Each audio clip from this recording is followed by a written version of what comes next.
So, how does Talbot House come to a close? Oh, shut up. It doesn't. In April 1918, the German Empire launched an all-out final offensive in northern France and Flanders. When Camel Hill was taken, Popperinge suddenly lay dangerously close to the front line. Evacuation orders for Talbot House too followed swiftly, to which Tubby unyieldingly replied, "Shut up." His little Talbot House in Wipers was closed down, saving only just the piano. But the old house continued, for the time being. Things gradually become more uncivilized. Shops shut, civilians flee, and the Officers' Club closes down. A huge loss for Tubby, especially from a gastronomical point of view. But Tubby is unstoppable. Despite shells landing in the back garden, Talbot House remains open. It does make him worry considerably about his rose bushes. On the 28th of April, Barclay Barron from the YMCA passed through Popperinge on his way to Talbot House. It was dusk, running quickly into dark. We were passing through the silent, deserted streets of Poppering. The town was strictly forbidden to troops. Talbot House, like everything else, had received peremptory orders to close, but, knowing Tubby's unmilitary manners, I guessed he might still be there. As we drove across the big blank Grand Place, I felt suddenly near the end of my tether. We must have tea. We drew up at the tall white porte cochere of Talbot House, nearly hidden now under a wall of sandbags. There was a faint bar of light up the crack of the double doors. Tubby was at home. We forced our way in and found him standing at the foot of the stairs, improperly dressed in breeches and puttees, a faded blue blazer and no collar. We murmured, "Tea?" almost melodramatically, and his old batman, Pettifer, went off to make it. Then Tubby, looking graver than I have often seen him, began, "You've heard the news. Nothing can stop them now. They'll be in Poppering by the morning. What are you going to do, Tubby?" The old familiar spark returned to him. "Oh, me? I'm stopping here to give the Kaiser his breakfast." "And me, Tubby," I said. "Is there anything I can do for you?" He pondered a moment. "Yes, there is. You can save some of the stuff. It would be a pity if it all went west." Some of the precious furniture from the upper room. We drove away in pitch darkness, on the camouflage cratered road to the frontier and beyond. And in this rough sea, I could fancy that the tubular bells, which incessantly jangled, were playing Rule Britannia and God Save the King. One lives, as it were, in the passage under Niagara Falls, dry and safe oneself, but deafened by the noise. To Padre Clayton, Talbot House. Q insists that you shall vacate Talbot House and seek billets elsewhere. Please wire acknowledgement and what steps you are taking. Dearest Mater, it feels rather like a bank holiday, too. Mag and I journey hand in hand to Dingley Dell, a delightful orchard a mile from here, and where we have pitched 4 Armstrong huts and propose to live for the time and run a Talbot Park. The authorities are determined, quite kindly, that the house should be evacuated now. For a fortnight it has been the only house open in the town. Resurgit Domus Talbotensis.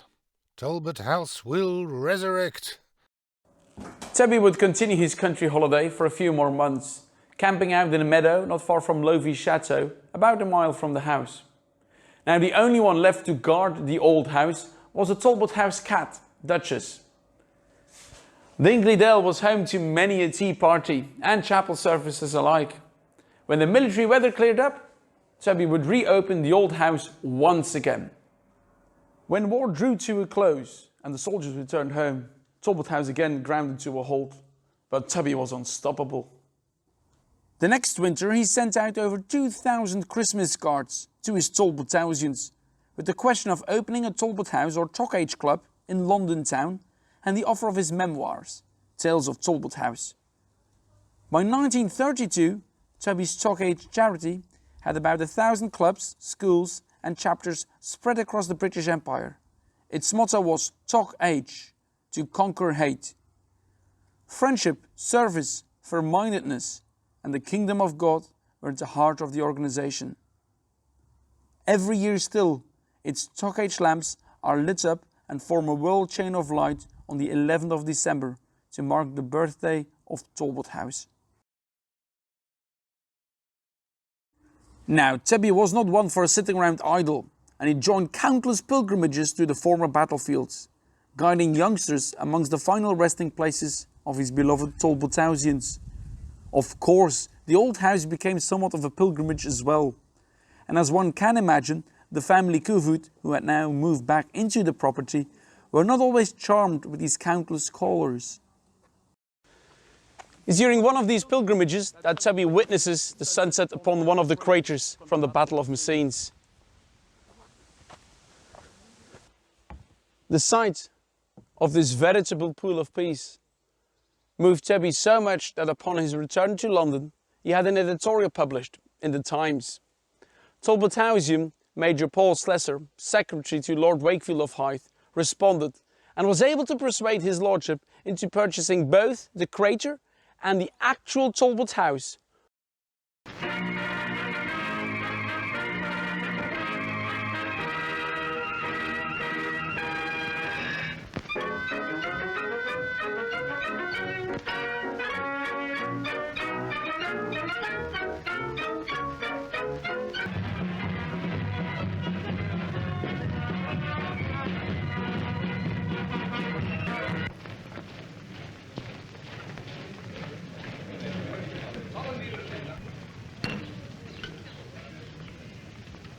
I hereby reopen Talbot House.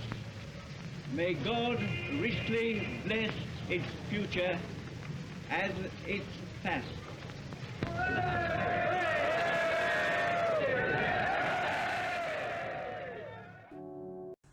Major Slessor would remain actively involved in the newly formed Talbot House Association, to whom the house was donated by Lord Wakefield.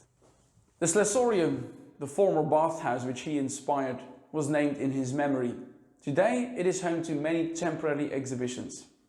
If you'd like to find out more about the history of Talbot House, do take a tour around the exhibition room. Did you for instance know that Talbot House was occupied again during the Second World War?